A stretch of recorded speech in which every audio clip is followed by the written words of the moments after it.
Hello, welcome to my another video. আমার বাগানে গুটি গুটি পায়ে বসন্ত আসতে শুরু করেছে। ফুলগুলো দেখলে চোখ জুড়িয়ে যায় একদম। আচ্ছা, এবার আমার সাথে কিচেনে এসো।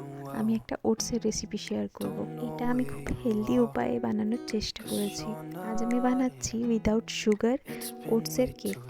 খুবই সহজ একটা রেসিপি। প্রথমে 2 কাপ ওটস আমি গ্রাইন্ড করে নিয়েছি। তার সাথে 1 টিস্পুন বেকিং পাউডার মিক্স করে নিয়েছি। এখানে ওভাররাইপড বানানা খুব ভালো কাজ করবে, তো চেষ্টা করবেন খুব বেশি পেকে যাওয়া কলাই নেওয়ার, তাহলে মিষ্টিটা খুব ভালো হয়। এরপর 2টো ডিম আমি নিয়েছি। এগুলো খুব ভালো করে মিক্স করে নেব। এবার শুকনো ইনগ্রেডিয়েন্টসগুলো এই মিক্সচারটার সাথে মিশিয়ে দেবো।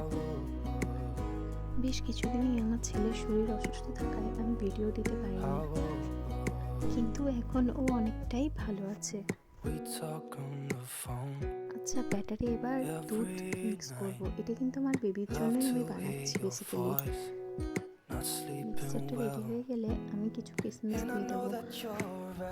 আমার ছেলে কাজু টাজু খেতে পারে না, সেই জন্য আমি কাজু টাজু অ্যাভয়েড করছি, শুধু কিশমিশটাই দিলাম। এরপর আমি এয়ার ফ্রায়ারে 25 মিনিটের জন্য দিয়ে দেবো। আমি 10 মিনিট করে ভাগ করে নিই। কেকটা রেডি হতে দিয়ে আমি ছাদে চলে এসেছি। প্রায় 20-25 মিনিট পর আমি কেকটা বের করে নিয়েছি। আমার ছেলে প্রথমে একটু খেয়ে নিয়েছিল। এবার আমি এগুলো পিস করে ভালো করে কেটে কন্টেনারে রেখে দেবো।